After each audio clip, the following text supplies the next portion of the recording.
Hello all, this is Patrick. Just before the episode begins, I want to quickly acknowledge that it is World Hemophilia Day, April 17th, and we expect that there are going to be all kinds of pictures, event recaps, news stories, and press releases that come out not just today, but throughout this entire week. So BloodStream Media's Facebook and Twitter channels will be largely dedicated this week to helping share this content as it comes out. So after you listen to this, our special World Hemophilia Day episode, check out BloodStream Media on Facebook and Twitter to see how the world is celebrating World Hemophilia Day. Also, I want to let you know that the BloodStream Podcast is now sponsored exclusively by Shire. Shire believes in the educational and community empowerment merits of what we're doing over here at the BloodStream Podcast, and they have made a commitment to helping us further our mission. So we want to give a big thank you to Shire for that. Thank you. Okay, on with the show. Hello, and welcome to BloodStream Episode 11, April 17th, 2017. I am your host, Patrick James Lynch. And I'm Natalie DeLilla. And on this World Hemophilia Day episode, we are doing all things World Hemophilia Day. We're going to be pointing out a couple different World Hemophilia Day campaigns and goings-on today. A big international day for our community. We have a special World Hemophilia Day segment featuring our conversations in Senegal when we went with the World Federation of Hemophilia in 2015. We're going to present you with a nice mashup segment of various interviews and sound bites from that trip. And in just a little bit, Natalie is going to do an interview with me on my recent trip to Nepal and engagement with the Nepal Hemophilia Society as part of Bombardier Blood, the documentary chronicling Chris Bombardier's historic summit attempt of Mount Everest. All of that and more coming up on this episode. Welcome to BloodStream. How you doing today, Natalie? I'm doing well, thank you. Yeah? Yeah, it's the first day that I've seen you since you've been back, so. It's kind of fun. We've obviously talked a bit about the Nepal trip, but we've kind of held back to a certain degree so that you could actually ask me questions about it that you yourself don't know the answer to. We don't have to pretend. No, I mean, these will be genuine questions and genuine responses since we just connected 12 hours ago. So just to provide a little bit of background and then get to a little bit of business with regards to, we have a lot going on at BloodStream Media and at Believe Limited. It's World Hemophilia Day. We just finished HFA's Symposium. So a lot of little things to kind of get to before we dive into our two featured segments for this episode, which is that interview that Natalie is going to host and conduct, and our WFH Humanitarian Aid Program Treatment for All series segment that features all these interviews and sound bites from our trip with WFH to Senegal to learn about hemophilia in the developing world back in 2015. So those are our two centerpiece segments for this episode. But before we get into all of that, it is World Hemophilia Day, which is a global day of advocacy and awareness. And in particular this year, there's an emphasis from the WFH on the awareness of women with bleeding disorders around the world. As those of us who are particularly active in the community know, women with bleeding disorders and ensuring that women with bleeding disorders are getting the appropriate care that they need is kind of an ongoing challenge, both here in America and abroad. And it's neat to see that the WFH has answered the call from numerous women activist groups to say, hey, can you do a little bit more to profile what our needs are? And I'm pleased to say that BloodStream Media just last week, on April 10th, released our first episode of a brand new 3-part series on all things von Willebrand disease. And while von Willebrand disease is not female specific, it occurs actually about equally in both men and women for a various number of reasons, some of which are more obvious than others. Von Willebrand disease is often more associated with women, and its impact on women's life can be more substantial than on men's life. On a whole, I'm speaking very generally. I know that's not true for every guy with VWD. But anyway, I'm just glad that we are kind of participating in awareness building of the most common bleeding disorder and the one that affects women more than any other. And that series is the first of our new Bloodline series of podcasts. So Bloodline is sort of a This American Lifestyle deeper dive into topics of interest in this community. And von Willebrand disease is the first one that we are profiling, and I think it's come out really, really well. It's awesome. Yeah. So in total, throughout February and March, I interviewed 10 people, 2 clinicians, 1 male, 1 female, 7 patients/patient parents, and 1 parent, so 10 people in total. Some men, some women, some from the US, some from abroad, some from the developed world, some from the developing world, to talk essentially about the comprehensive impact that VWD has on someone's life as growing up as a kid. And we talked to people, I think our youngest individual was 18 and our oldest in her mid-50s. So it's a great range of people from all over the place, all different kinds of stories, but a lot of common threads. I don't want to give too much away, but we did create a little teaser, a little sizzle, if you will, to get a sense of what that series is like. So here, take a listen to this teaser from the new VWD Bloodline series. I was diagnosed when I was 12. I was diagnosed at birth. I was 6 when I was diagnosed. I was 16 and 8 months when I was diagnosed. My diagnosis is type 1 von Willebrand's and a severe non-specific platelet aggregation defect. I have von Willebrand's disease, type 1. I have type 2B von Willebrand's. I was diagnosed with von Willebrand disease type 2M. Diagnosis is von Willebrand's type 3 severe. Essentially, my platelets don't send the signals they need to get that chain reaction kicked off for forming a platelet plug, so I can't form the beginning stages of a clot properly. I've kind of fluctuated between mild and moderate through different stages of my life. Right now, I'm currently mild. It's type 3. It's obviously the most severe of the von Willebrand's and most rare. Excessive, frequent, and prolonged periods.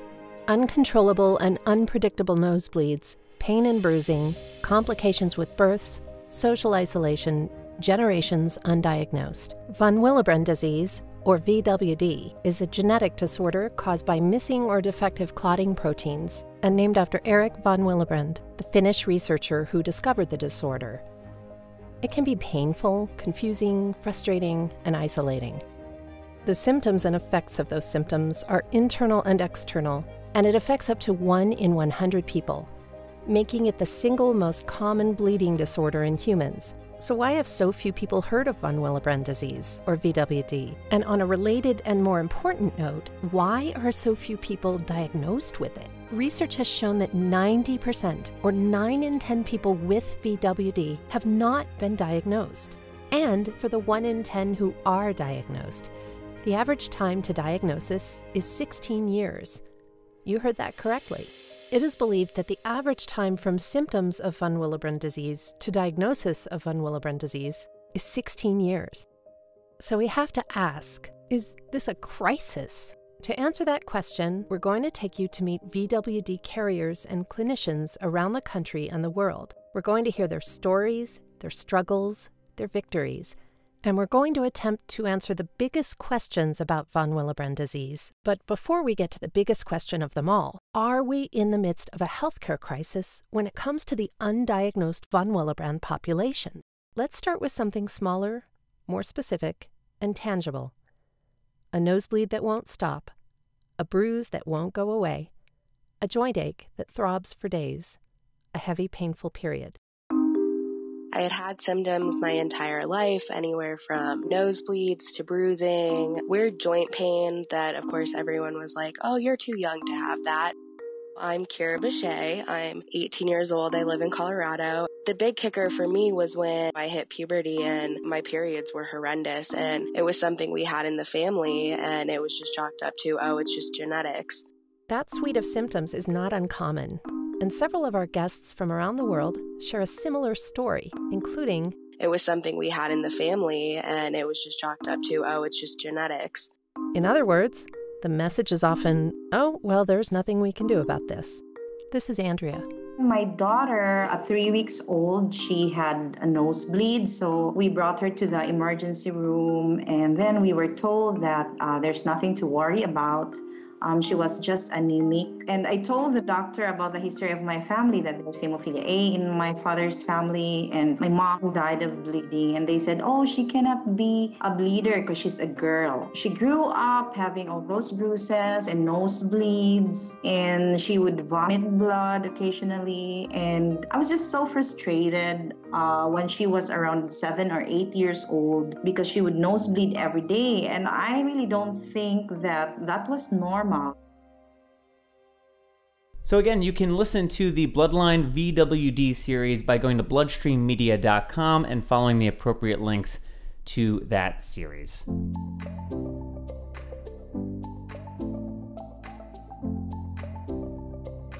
And also today on World Hemophilia Day, something exciting is also occurring.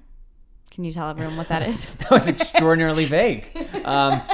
But I know what you're talking about, so yes, right. I can. Yes, I can. You always like to create suspense on here and just give little teasers, so I was trying to follow suit, but nice. I'm just not as good as you. I think it went... I'm sorry, All say right, that so again? I don't... What part? Suspense...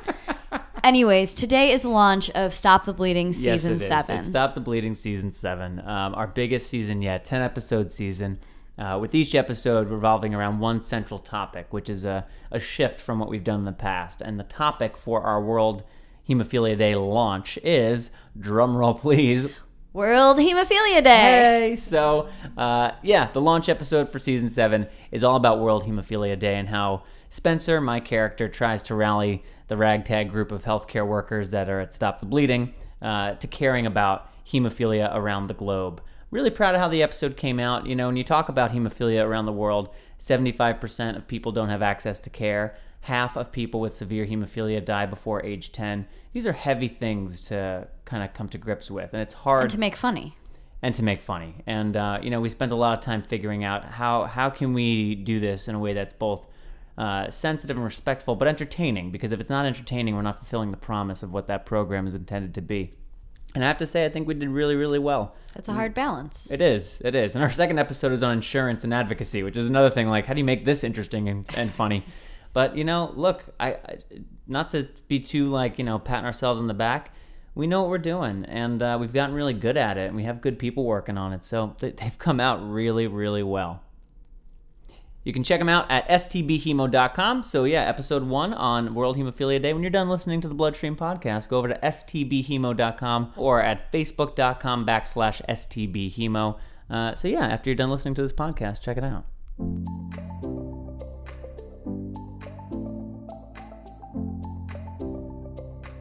There's a couple other things to mention before we get into our 2 featured segments. The Hemophilia Federation of America's annual symposium just took place just last weekend in Rhode Island. It went very well. Unfortunately, you may have seen on social media, we had a booth at HFA, or at least that was our intention. But unfortunately, like a lot of people, a bunch of the people on our team got stuck in Atlanta, bags got lost, everything's been found, but we never did actually have our booth. We got all kinds of swag ready, but unfortunately right now it's just going to be hanging out in the garage. So if you were looking for BloodStream at HFA and you didn't see us, you're not crazy. We weren't there after all. But on the flip side, HFA I think went extraordinarily well, and I got just a couple things. I was texting with the CEO, Kimberly Hogstad, last night just to let her know, is there anything that you want to kind of highlight from the meeting for the BloodStream audience? There were over 1,100 people in attendance, which is about the same that they had last year, but last year's was in Vegas, which, no offense, Rhode Island, slightly different draw of a city, so I think if you put those two things side by side, that's a really good sign that they still had 1,100 people in Rhode Island. I mean, I'd prefer Providence over Vegas. Well, I know, but now that's a whole debate. But it was a great family meeting. There was an event feel that was quite warm and intimate, Kimberly stated, and I do agree that feeling, I think that's generally true at HFA, and that's something I tell people when you kind of compare HFA's meeting and NHF's.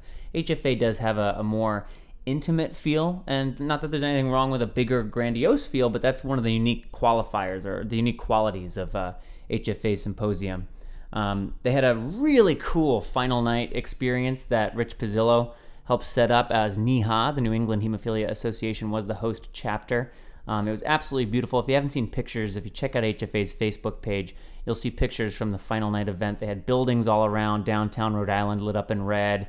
They had this amazing gondola ride going on in the lake there. Not the lake, what is it? What body of water was it? A river? It was a river. There was a river and a bay. In the water. In the water area. Yeah. Rich gave me the most brilliant breakdown of, like, there's fresh water and you comes in retained from it here. all. So, well, the guy, first of all, Rich... That's an estuary. I don't know what that is, sweetheart. Where salt water meets fresh water. Okay, there you go, everybody. That's an estuary. So this is an educational podcast. But it was beautiful. It was a really, really beautiful evening, and I did see that there was some, I think the Providence Journal did some coverage on it and on hemophilia as a result of the just stunning visual that this scene created. So kudos to HFA and to Rich for a great meeting and a great final night event to cap it all off. And excitingly enough, at least for the two of us, next year's meeting will be held in Cleveland, Ohio. Hey, I wanted to say that. Oh, I'm sorry. Hey, Natalie, where's next year's meeting being held? You know, in my own hometown, Cleveland, Ohio. Oh, you don't say. That's really cool, Natalie. Yeah, next year's meeting is going to be in Natalie's hometown of Cleveland, Ohio. So we're pretty excited about that. I'm sure your family will be excited about that as well. I mean, I was going to say I didn't come this year to Rhode Island, but if you want to meet me next year, I will definitely be there in Cleveland. That's a tease. That's a one-year tease that you're laying right now. Most likely, probably will be there. Okay. I don't like to lie, so most likely, probably. Most likely, probably. Thank you for being so something. Yeah, so next year's in Cleveland. Okay, so that takes care of our business pre-featured segments. Now we'll get into our two World Hemophilia Day specific segments. The first of which is the interview of me by Natalie, who is currently staring at me with like very interviewee eyes, looking at her notes. It's kind of an intimidating picture that you're striking right now. Well, I like how you're kind of laughing at me before I even get started. This is fun. This is fun to be the interviewer, since you normally are. And I have no idea I don't know what these are going to be. So I was giving him joke questions as he was setting up the equipment. Joke questions. You know, like, how was the plane food on the ride over? Mm-hmm. But I have better questions decent, than though, that. Honestly. The answer to that is decent. Uh-huh. Yeah, so go ahead. Let's talk about Nepal. Let's talk about Nepal. So for those of our audience who are tuning in maybe for the first time, mm-hmm. or have missed episodes in the past that you have teased Bombardier Blood. Right. Can you give a brief background on of the inception of this project and... Yeah, I appreciate your usage of the word brief. We'll see how I'll cut you off. I'm the interviewer. Okay, there we go. Gauntlet thrown. Well, first of all, you just said it, and I should mention that we now have a title for the documentary, and that is Bombardier Blood. As you know, Natalie, that's been in my pocket for a little while, but we only on Friday, actually at HFA, I presented on the project and played a video from Nepal, which you can find at bombardierblood.com. But yeah, that was the first time we actually announced like what the title is. The website went live, and it's like a fully real thing now. To go back to your question, coincidentally enough, it was at HFA's meeting in 2016 that Chris Bombardier, the 31-year-old mountaineer with severe hemophilia B, said, and I only kind of knew him, but he just sent me a Facebook message saying, I want to talk to you about something. And that something was, he said, I'm climbing the 7 summits, the highest mountain on each of the 7 continents. And next year, I want to do Everest. It's the tallest of them all, 29,000 feet high. It's the one that everybody knows. And I'd like to capture it because I would like to show what is both possible and what is not possible when you have hemophilia, depending upon your access to care. And what he meant by that is that he didn't just want us to film him and training and climbing the mountain. He also wanted us to film with the Nepal hemophilia community. Mount Everest is located in Nepal, one of the world's poorest countries. And they obviously were devastated 18 months ago by a horrible earthquake, killed thousands of people, decimated homes all throughout the country. And Chris wanted to both show what people with hemophilia in Nepal, what their lives looked like. They don't have much medicine there. It's a much different quality of life. And what his life looked like as somebody who could climb mountains because he's on prophylaxis and he has good access to care. And I thought that was just a tremendous, as a filmmaker, as an activist, as a hemophiliac, as a content creator. You said yes. Yes. So that got the ball rolling. He's a board member of Save One Life. Save One Life, along with the World Federation of Hemophilia. Those are the 2 international nonprofits that do work in the developing world for people with bleeding disorders. He sits on that board. It's an organization founded by Lori Kelly. He wanted Save One Life and Lori to be a meaningful part of this project, particularly the Nepal hemophilia engagement component. So yeah, just last week, fast forward a little bit, I won't go through the whole thing, with we talked to Octapharma specifically because actually, and they deserve credit for this, they are the largest corporate sponsor of Save One Life, and Wolfgang Mager, their CEO, sponsors more children with hemophilia in the developing world than any other person on the planet. So we figured there's a great relationship right there. They're already natural partnership. They're bought into the mission. So if we can articulate the vision of this documentary and what this documentary could do to help expand awareness beyond just our community, but into the general public, maybe they'll say, you know what? Yeah, we want to get behind this. And they said yes. Okay, so that was a very good explanation of how it all came to be. And so how was it? So you got this project funded and you went a couple weeks ago to Nepal. What surprised you? About Nepal? Yeah, and about the experience. Like, what was something that you went into the experience thinking would be one way and it was different, or... I keep saying this, so this must be one of the things that really surprised me. The Nepalese people are tremendous. And the community, yes, but just everyone in Nepal that we met in the week that we were there filming. And I like to say, like, we were aggressively in Nepal. You know, we're out early in the morning and we're out all day engaging with people and filming and observing from afar every day for a week. And I did not observe in an overcrowded city, in one of the most polluted cities in the world, in one of the poorest countries in the world, I did not observe a moment of anger. Not somebody laying on a car horn, somebody just screaming across a street, somebody yelling in a restaurant, nothing, not one moment of anger. I wasn't back in New York 5 minutes and it was like, oh, got the quota filled for the anger. But in Nepal, none. So despite having very little, they seem to be, on the whole, very content, happy, and kind humans? Yes, period, full stop. And I have never experienced a culture where I felt that before. So that has stuck with me and is something that I'm thinking a lot about now, being back here in the States. And so considering the culture, how does that translate to how they view chronic disease, hemophilia in the family? And part of why I ask is because you were in Senegal last year, and the African culture. In 2015, but yeah.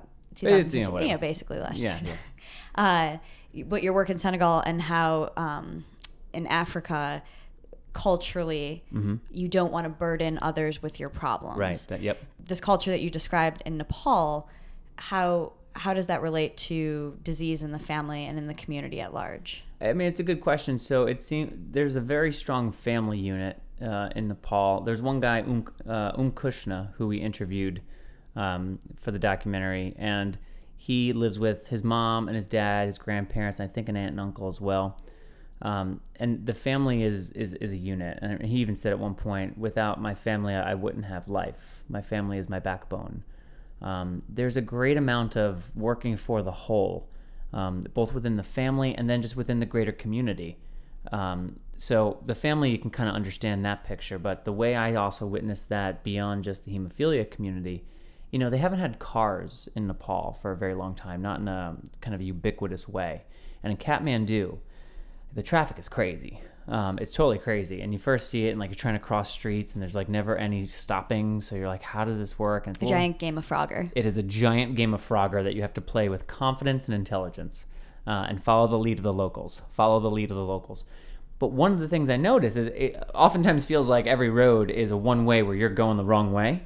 But everyone's helping each other all the time, tapping on the car to let the car know, like, you've got a little more room, keep coming, harder taps to stop, shop owners just stepping out to help you back out of a driveway. Like, the culture is just one that it seems interested in helping one another. It's very service-oriented.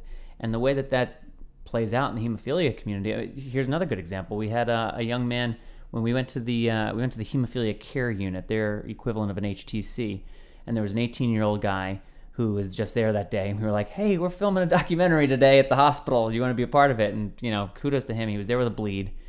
He lives 3 hours away. So he had to get on a public bus and travel 3 hours with his arm bleed to come to the hospital to get what was a 1,000 IU dose for a guy who probably, that's maybe a 50% correction based on his body weight. So in other words, not even a full infusion. And then he was getting on that bus and going 3 hours home again. And his friend came with him. And to treat a bleed, not prophy. No such thing as prophy in these circumstances. No such thing. He's treating a bleed with donated factor and treating it with one mild infusion, and his friend came with him just to like be a buddy.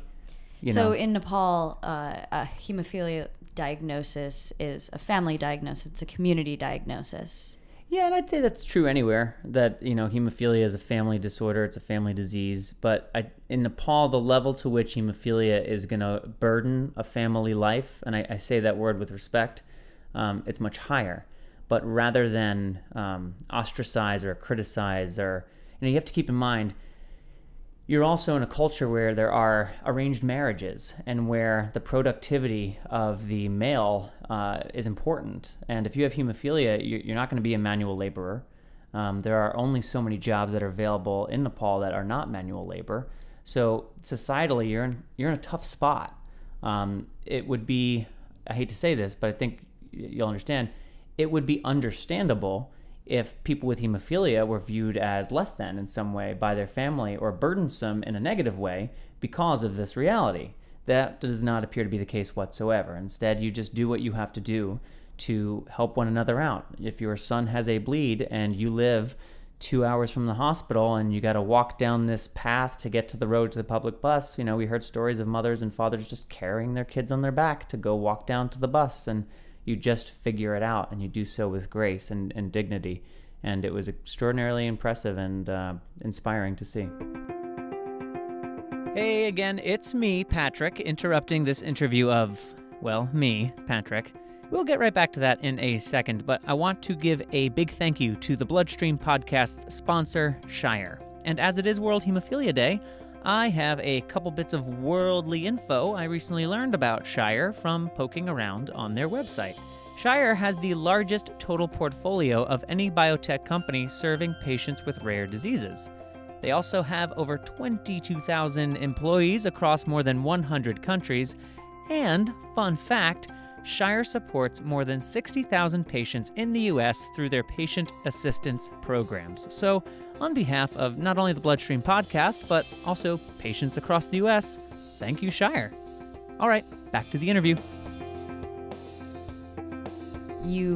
One of your days, took a van ride and then ended up having to walk to the family's house that you were meeting with. Yeah, well, we took a van ride until the van got stuck in the mud. Right. Well, I was going to let you share that part. Oh, okay. Yeah, well, there you go. You're just used to being the interviewer. Let me do my job, please. Oh, my God, I'm sorry. So and you've expressed to me that was your best day. Can you share with our audience a little bit what was so magical about that day? Yeah, we were driving there, and as we were driving there, as the road started to get thinner and thinner, and we started to be like, where does this guy live? I mean, we knew we were going outside the city. We knew he was far away from the hospital and access to medicine. But the further out we got, I mean, it was beautiful, but, you also start, like, thinking, this guy's got hemophilia, and where does he live? And sure enough, at one point, the road was so muddy and just the van got stuck. So we were going to have to walk at a certain point anyway to get to his house because he just lives like up a mountain a little bit. But we had to get out prematurely when the van got stuck in the mud. So we had about an hour's hike ahead of us with all of our gear through this you could probably use better descriptors than I can, but it was just like this magical, it felt like a magical like jungle prairie. I don't even know what to call it. Just go to Bombardier Blood, watch the video. It's a stunning sight. And yeah, this guy Babesh, 18-year-old, 18 years old, lives up there with his mom and his family. And we were asking, what do you do when you get a bleed? Because like as beautiful as the walk was, it was really tough, both up and down. And like I said, it took us an hour to get up, and that was once we got off the main road, which was at least an hour from the hospital. And sure enough, he had recently been in the hospital. I think it was 3 weeks prior, he said he had been. And when he needed to get down to the road, his mom carries him. And he's an 18-year-old. He's not a 4-year-old. And that's just what you have to do. But yeah, it was an absolutely stunning place. And that same day, we went on to visit 2 other families at their homes in different kinds of settings. All 3, very poor. It's a very poor country. All 3 had homes that were damaged, if not ruined, by the earthquake. One family, the Kushna, him and his family of, I think it's like 6 people living in a shed that we here in the States would maybe like use for the lawnmower and like a few bicycles. That's where all 6 of them live because their home was destroyed in the earthquake, and they don't have money to build a new home. So they live in that shed, and when he has bleeds, and he showed us his knee, it's quite damaged. He's had many bleeds. He just has to be in that shed, in that tin shed, and that's in the summer and the hottest days of the year. Just a stunning sight, a very sobering sight to see. But yeah, that was our day of home visits, and that was just one of the most magical days. It was one of the most magical days that I've ever experienced.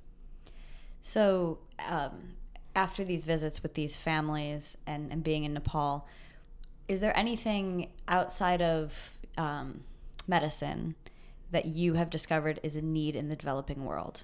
Money. I mean, they have nothing. The average salary is like $120, $130 a month. I'm being casual. $130 a month. That's the average salary.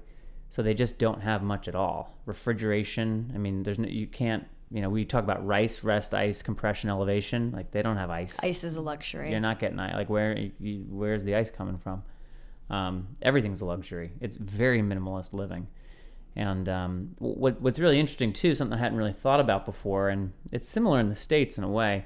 If you live in Kathmandu, again, it's one of the most polluted cities in the world, but it's where the hospital is. And we talked to some older guys with hemophilia, because miraculously they have some older guys with severe hemophilia, older guys being guys in their 40s and early 50s, which unfortunately is rare in the developing world with severe hemophilia.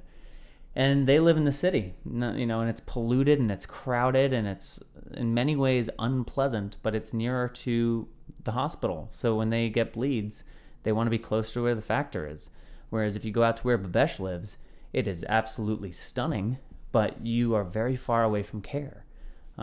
So it's a trade-off, and that was something I wasn't quite aware of. But yeah, I mean, honestly, in terms of like what the needs are beyond medicine, everything is a need.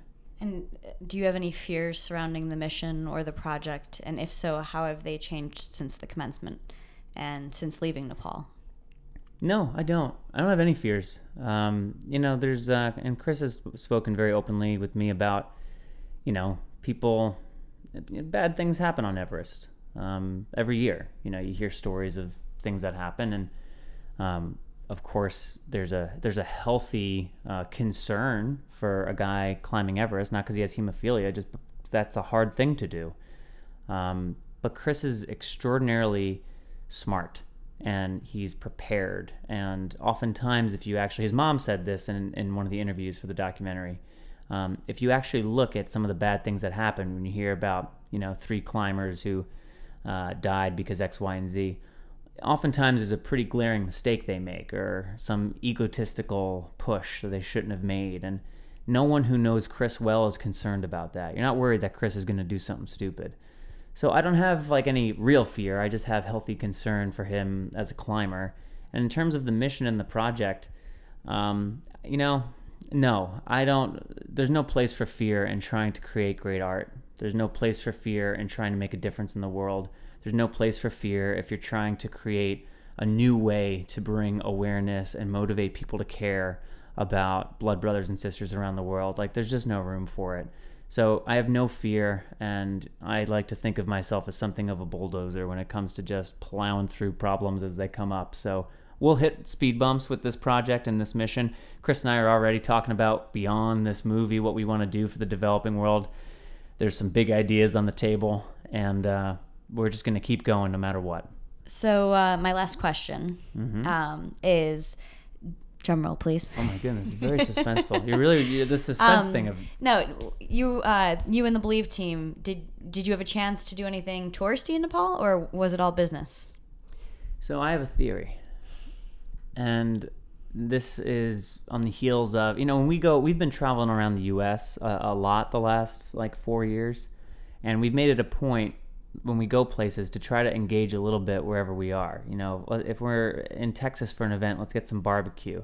When we go to Cleveland, let's hit the Rock and Roll Hall of Fame. When we're in Rhode Island, Rich Pizzillo, take me on a tour and tell me about bodies of water that I won't remember and I'll butcher the name of on the podcast. Estuary. I'm assuming. So in Senegal, we did have a little bit of an opportunity we were filming everything, but we did have a little bit of an opportunity to kind of relax into the culture a little bit. And we had even more of that. The cinematographer, Josh Bragg, sound engineer, operator, Dave Beatty, and I, we were in Kathmandu for about 36 hours longer than the group that left for Everest. And during that time, we had a little B-roll to capture, but otherwise, a few of us got tattoos. We picked up some souvenirs. We went back to the Monkey Temple, which we had gone to, but we were just filming. So we just went there to take it in. You bought your wedding band? I bought my wedding band to get married to you with next month. And I think it's important if we're going to continue, and we are. We have, we do a lot of work with the World Federation now too. And this year we're going to be going to a number of countries. I think Indonesia we're going to in June to do some filming with the Indonesian Hemophilia Society and learn a bit about their diagnosing practices, because they have some apparently pretty impressive practices for diagnosing new patients. And we have a bunch of those trips lined up between now and World Congress 2018. We're creating a bunch of videos around the world with the World Federation. I think it's important that we get to know the culture of the places that we're in.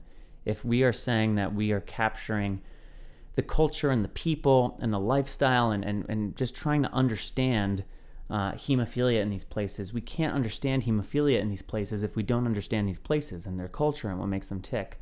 So I think downtime is important, and we can't prioritize it in the scheduling. We got to prioritize the people we're there to meet and the places we got to go to, but it influences the way you think and feel and write and edit, and I don't view it as luxurious. I view it as enriching, and I'm extraordinarily lucky to work with people who share that mindset and that respect. That's one thing we didn't, get a chance to talk about, but just real quick, the Believe guys that I was on this trip with, Rob Bradford, David Beatty, and Joshua Sterling Bragg, talk about a dream team of people to work with in exceptional circumstances. These guys are amazing. And Chris even said it to me in the dinner the final night. He's I knew you guys a little bit, how great everyone was, but I'm just so thankful. I didn't hear at one moment of anyone complaining about anything. There's no judgment. Everyone's just open and engaging and saying yes to things. And it's curious. Yeah, that's who we are. And that's why we want to do this kind of work. There's a lot of ways to make a buck with a camera. None of them are easy, but there's a lot of ways to do it. There's a reason that we like doing this kind of stuff. It's because we care and we want to know more. And we want to help bring that knowledge to other people through content. So we did have some downtime, and it was enriching. And I think the product that we're going to create from all this is going to benefit from that. Well, thank you, and I hope you found this interview valuable. I did. Both the audience and you. Yeah, well, thank you. Thanks for doing it. It's nice to talk about it, and again, it's just a cool thing. I hope Chris keeps saying this. He had a bunch of people in the Nepal Hemophilia Society sign this Save One Life flag that he wants to bring to the summits, that when he's up there at the highest point in the world, he can open up this flag, and he'll have all the people from Nepal there with him. And that means a lot to him. I also want the community here to feel a part of this process. And so does he. He's posting pictures every day and stories every day. So thank you for asking the questions and giving me a chance to let more people know about what we're doing, because it's significant. And I should say too, on bombardierblood.com, there is also a link to donate to the Nepal Hemophilia Society through Save One Life. Save One Life has set up a little campaign in conjunction with this. Again, the average monthly salary there is $130 a month. So $5 goes a really long way in Nepal. So if you're interested in this, if you want to be a part of this, if something about this is speaking to you, please go to bombardierblood.com and click the link on the landing page to donate through Save One Life. And I'd like to thank you and Chris for allowing us to attempt the summit with you. You're welcome.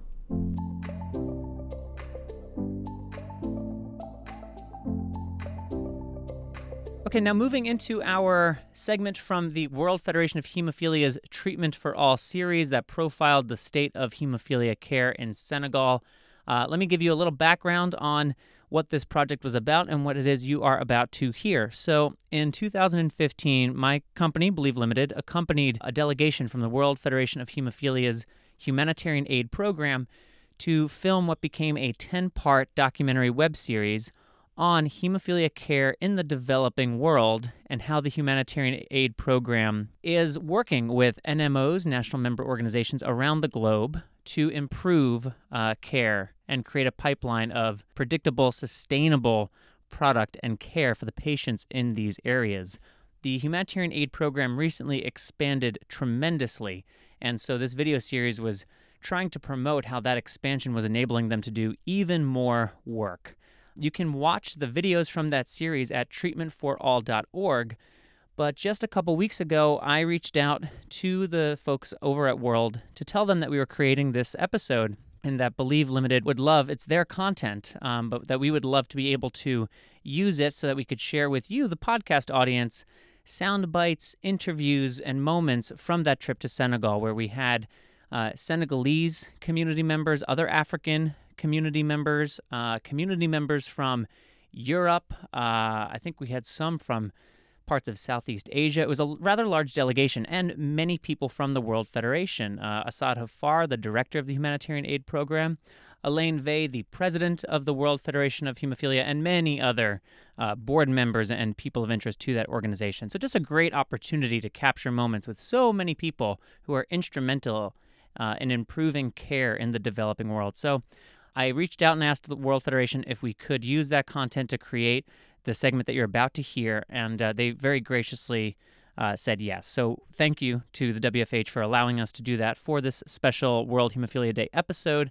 And again, after you listen, if you like what you heard and you're curious to see some of the stunning images from the trip to Senegal and hear more from the people that you will hear from in just a moment, visit treatmentforall.org. You can watch all 10 parts of that series, and you can also read more about what the World Federation of Hemophilia's humanitarian aid program is doing to serve the 75% of our community around the globe that does not have access to predictable, sustainable care.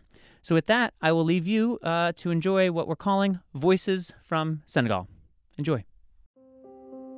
I could say that we have about 65 countries who are, we consider them developing countries, that we work with them for our humanitarian aid program, that we donate to them factor concentrate or clotting factor concentrate to use for their patients, particularly those who have no access to treatment products.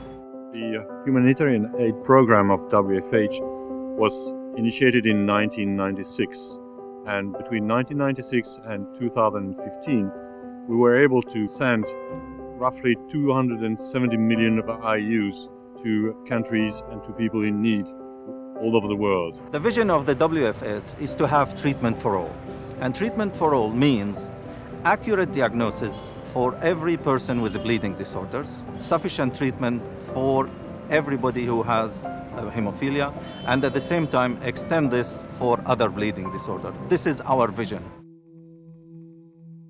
The problem of hemophilia in Africa is a great problem.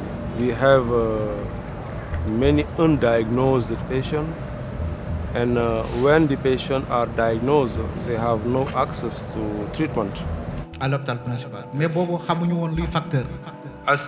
this period in 1968, there is no knowledge about factor concentrates. They have no information about the technique of rice. There are no information about the danger of aspirin. I've always said the humanitarian aid for me in my country is the difference between life and death. In 2004, I went online and searched hemophilia foundations, and I saw 67 organizations. I went back home and I wrote my story and sent it to all 67. And 67 all around the world? All around the world. And 3 days after, I got an email from Asad saying, your son's story has been flying from every corner of the world. Send me your phone number so that I can call you. And he called and asked, explained my situation. I got the first donation of treatment products from the WFH July 12, 2004. Today we have 218 identified persons with hemophilia. When I started, there was no patient support group. There was nobody for you to talk to. Today, families have a network of someone you can call who can share your experience. When I started, we didn't have physiotherapists who knew anything about hemophilia. Diagnosis was zero. We were paying as much as $300 to $400 to get diagnosed. Today, because of the work we are doing together with the WFH, diagnosis is free. When I started, healthcare providers were like skeptical that hemophilia was not a black man's disease. today we are beginning to make them believe that it's a black man's disease and it has been living with us. Most developing countries share the same thing I experience in my country. From sub-Saharan Africa to Southeast Asia, we have developing countries who are in the same range. If the World Federation's data says just 25% of persons with hemophilia receive adequate care, 75% receive low or no care at all, and that's where my country falls. I wanted to be a priest, and the reason why I wanted to be a priest was because I wanted to give back to society. And when I failed to do that, and I completed my medical training, I noted that there was one area of patient, group of patients that had been left out. If you are diagnosed with hemophilia, it was as good as being sentenced to death. The problem actually was not the disease, right. It was more of management and availability of resources. That was what was creating the difference. So in my setup, hemophilia was death. In other setups, it was just a challenge. Treatment for hemophilia, for example, is very expensive. In my setup, for you to get medication for 3 days, you would sell land, So I don't know for how many pieces of land you would have to sell to treat yourself. It's almost impossible. It's as good as being told, sorry, we don't need you. One of the biggest challenges we face is the inadequacy of enough treatment products. There are times that we run out of products, and it's not because the WFH does not want to give, but it's because that is all they have. And there could be life-threatening bleeds that will come at that point in time. Whatever we were getting actually was amounting to a 0.006 units per capita. Now that simply means it was so little. Insufficient. But as little as it was still able to sustain lives. When I came back after my training, one of the first people I met was Dr. Assad. He was able to guide me on the things that he felt we needed to do.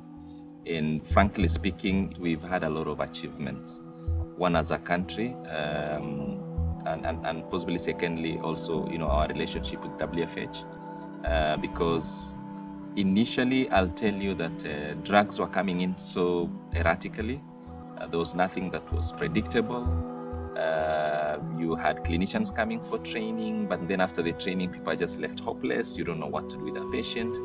But then for the last 1 year or so, we've had some very structured, plans, one for our country and for patients, and basically even for the region, because we are now doing much more than just supporting our country. Have you had moments where you've wanted to throw your hands in the air? Or so many times. How do you I've get had through? Sleepless nights. I've been called at 2 a.m. of a child who fell at 10 o'clock and 10 p.m. and the mother called me at 2 a.m. There was nothing I could do. By 6 a.m. when I will call back to ask what I could do, the boy was dead. And that breaks my heart. 1 in 1,000 people around the world live with a bleeding disorder. The majority have no access to treatment. Half the people with hemophilia in the developing world have died by the time they're 10. That's a staggering statistic, considering that the lifespan of those of us with hemophilia in the developed world is close to normal. I have a son. I actually have 2 sons with hemophilia, but I came to know the WFH after my first son was born, and there was no treatment in my country. And in his first 8 years of life, he actually had 7 blood transfusions, which were the only way of keeping him alive. He had his first transfusion as a 15-day-old child. That's after bleeding for 5 days after circumcision. He's had episodes of bleeding that has ranged from that 5 days to as much as 21 days. I got to a point in my son's life, I held a son I carried in my womb for 9 months and prayed for my son to die because there was no treatment. Presently, I have a 9-year-old girl who is our only female hemophilia with 7%. She's been in hospital for 9 weeks. She has a pseudocyst. Doctors can't go in to operate because we don't have enough products to do that. She's not been able to go to school since 2012. She already has a flex knee. She has a pseudocyst in her ankle. And for the patients that you are serving, it's like you are disappointing them. You have given them a hope that the organization is there to help them whenever they need. Right. And they come in at this time and you tell them you can't help. it's like a disappointment. That is one of the greatest challenges we face now. The support of World Federation Hemophilia is essential for access to treatment with humanitarian aid, because we need to have some products to treat emergencies, to treat some cases on surgery, and to avoid high mortality rate of hemophilia in their younger age. Without those products, I don't think we will have a future for our generation. So the product, the humanitarian aid program, has always been the only source of us getting treatment products. And so it's the difference between life and death. My life has changed. I'm more quiet. And I know I have treatment when I want. I can work, I can do my job without thinking, hey, maybe tomorrow I will not be able to write because I will have some injury in my elbow. You will see the difference because the patients over 20, all of them, unfortunately, they have problems in their joints and they have disability in their joints. While the difference with Bashir and Bakari, they were treated well at the beginning, so situation will get better. So with the help of the health professionals here in this center, because they are the most important people here, because they are the people who are really the soldat in canoe doing this. With the WFH, with our corporate partners, we can help so we don't see patients disabled in the future. So we hope that every patient under 5, under 6, under 7, like Bashir and like Bakari, are going to grow normal and they don't have disability in the future. The World Federation of Hemophilia Expanded Humanitarian Aid Program is an excellent start to getting much more substantial amounts of product into the developing world. But it can't be done and it can't be sustained without the governments of these countries. Without the government involvement, it's pure donation. We need an involvement of the government to start buying product, to understand that with buying products, they can treat patients, and having patients being treated when they are young, they go to school. Going to school, they learn a job. If they learn a job, then it be beneficial to the social life of the country. So it's essential that the government is involved in that and understand that with clotting factors, people can live a normal life. The expanded humanitarian aid program from the WFH will never be able to satisfy the total requirements for clotting factor within each country. That's the responsibility of the government of those countries. Many of these governments need to step up and provide some measure of clotting factor to their population in addition to the humanitarian aid program from the WFH. With the current donation that we are anticipating, take it from me, it has given life to everybody, even including myself as a clinician. It has given me life, it has given the patient's life, it has given our government life, because now everyone is talking about the hemophilia program. As patients, we can advocate to the manufacturers that we want to see substantial donation programs for the benefit of the developing world. And then as individuals, we can contribute funding to provide for additional workshops and training sessions for the management of hemophilia. Hemophilia is the same thing across the globe, but the disparity in treatment is wide.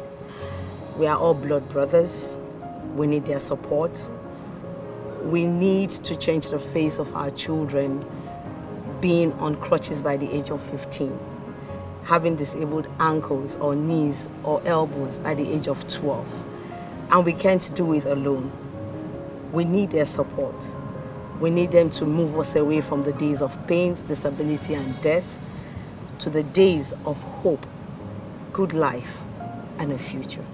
Here in Senegal, the Senegalese government has decided to include clotting factors into their essential emergency list of medicine, which makes the importation of clotting factors easier and faster.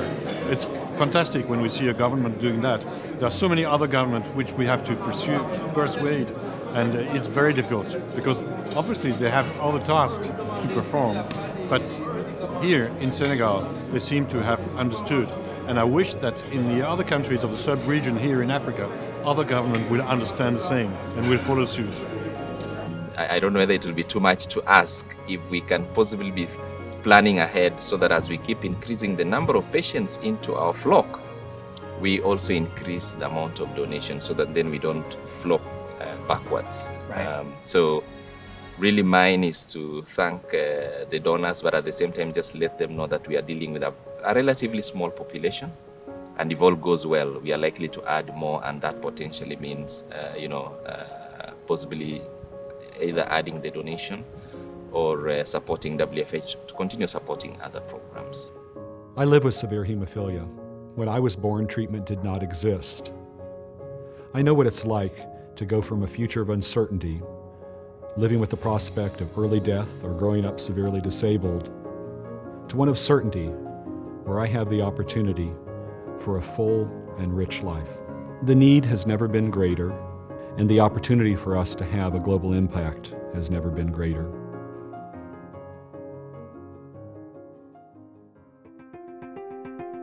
Before Natalie and I dole out our parting shots and wrap up this episode, I want to one more time give a big thank you to Shire for supporting the BloodStream Podcast.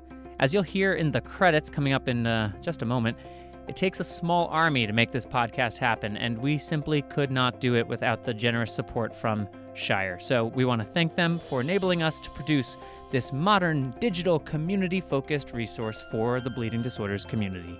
Thanks, Shire.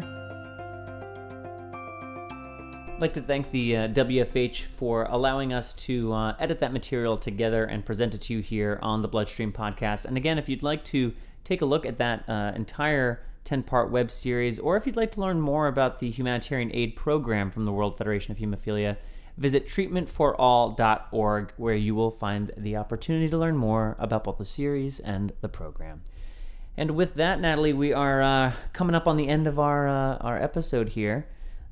Which, as you just said earlier before we started, this is the last time you'll be telling people that your name's Natalie DeLillo because next month I will be a married woman. You will. So Natalie and I are getting married next month. And I'm changing my last name. She is. She's given up DeLillo for Lynch. I think DeLillo's a cooler last name, but, we're not going to get into the whole reason behind this. That being said, this is the last time you're going to be saying that, because next month is also our 1 year as the BloodStream Podcast, and since we will be away on honeymoon and it's our 1 year anniversary as a podcast, we thought it'd be cool to do a best of episode. So next month's episode is going to be a highlight reel of the first 11 episodes of the BloodStream Podcast. I'm really excited to hear how Mr. Andrew Gall and Mr. Ryan Gielen put that together, because we've done a lot in the past year, and it'll be neat to kind of hear it all again, and not hear it all again, but hear the highlights.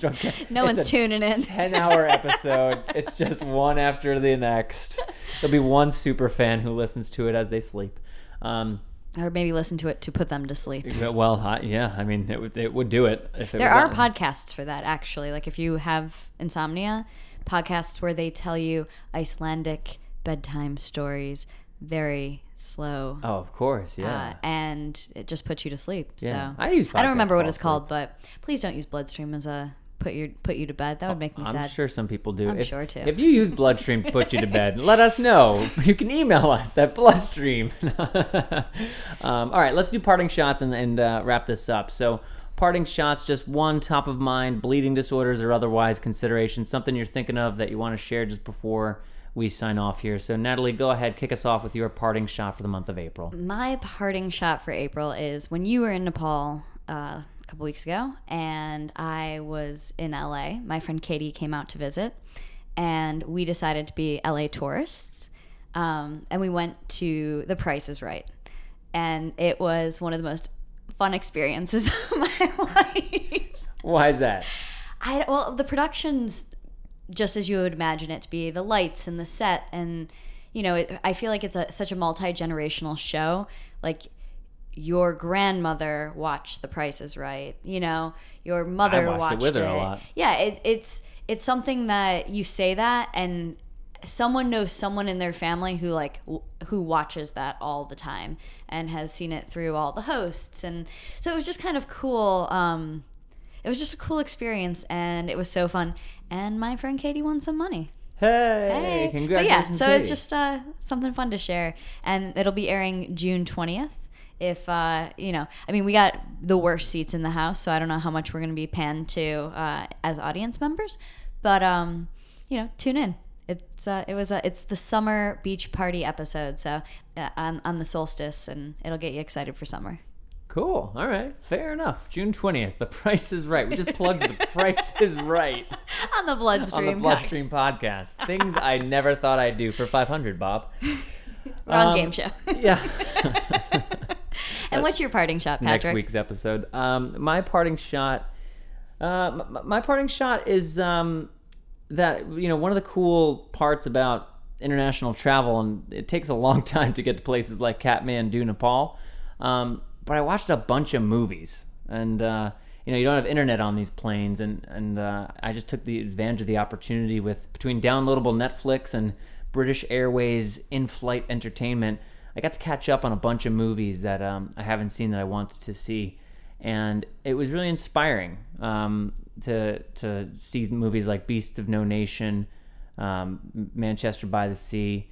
Arrival was surprisingly emotionally interesting to me. So it was just a nice reminder of entertainment, and you've heard me talk about this, Natalie, and some people around us, but my background is as an actor, and it's something that has gotten kind of shoved to the background for the last few years. I do Stop the Bleeding, obviously, and I'm hosting this. I host Powering Through. I host the Impact Awards. I give speeches, but it's not acting. Other than Stop the Bleeding, which is just that one thing, it's not acting.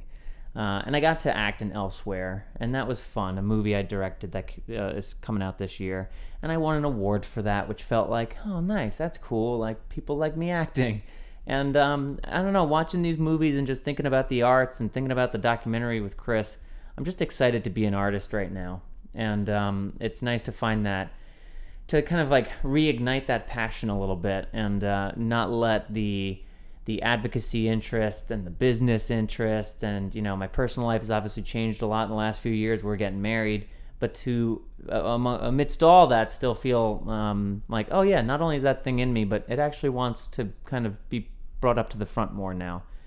It's good, it's exciting, and I'm interested in seeing how exactly I can make that a more prominent part of my output. Haven't quite figured that part out yet, but I think I have some ideas. It's getting close. What are you whispering over there? Oh, I was just going to say, stay tuned. Oh, stay tuned. I'm sorry. That she's trying to tell me, hey, can you wrap it up, long-winded McGee? All right, so stay tuned, and you'll find out some more stuff. But anyway, that's my parting shot. So watch The Price is Right on June 20th, and stay tuned for more information about Patrick as an actor. And with that, that is all for this episode of BloodStream. Don't forget to check out the BloodStreamMedia.com website, BloodStreamMedia.com, and subscribe to the Ask the Expert and Powering Through podcast series, as well as our brand new Bloodline series, kicking off with our VWD Deep Dive. You'll hear all of BloodStream Media's podcasts for the bleeding disorders community at BloodStreamMedia.com. And if you have a question for Ask the Expert or an idea for a future episode, please email us, mailbag@BloodStreamMedia.com. You'll also find BloodStream on Facebook, Facebook.com/BloodStreamMedia, and on Twitter @BloodStreamInfo. This episode of BloodStream was written by Patrick James Lynch and Natalie DeLillo, produced by Patrick James Lynch, Ryan Gielen, Rob Bradford, Andrew Gall, Josh Bragg, Ava Friedman, and Colby Crow, and the BloodStream podcast is edited by Mr. Andrew Gall. Special thanks to everybody at Believe Limited, the National Hemophilia Foundation, and Shire, our supporter, through an unrestricted educational grant. And special thanks as well to everyone who has helped make these first 11 episodes as strong and fantastic as they are. And I hope you enjoy the mashup celebratory 1-year anniversary episode next month for the month of May. A reminder to check out the program notes for this episode in your podcast player or on bloodstreampod.com for links and additional information about the various stories and topics featured on this episode. My name is Patrick James Lynch. And for the last time, I'm Natalie DeLillo. And until next time, take self-care of yourself.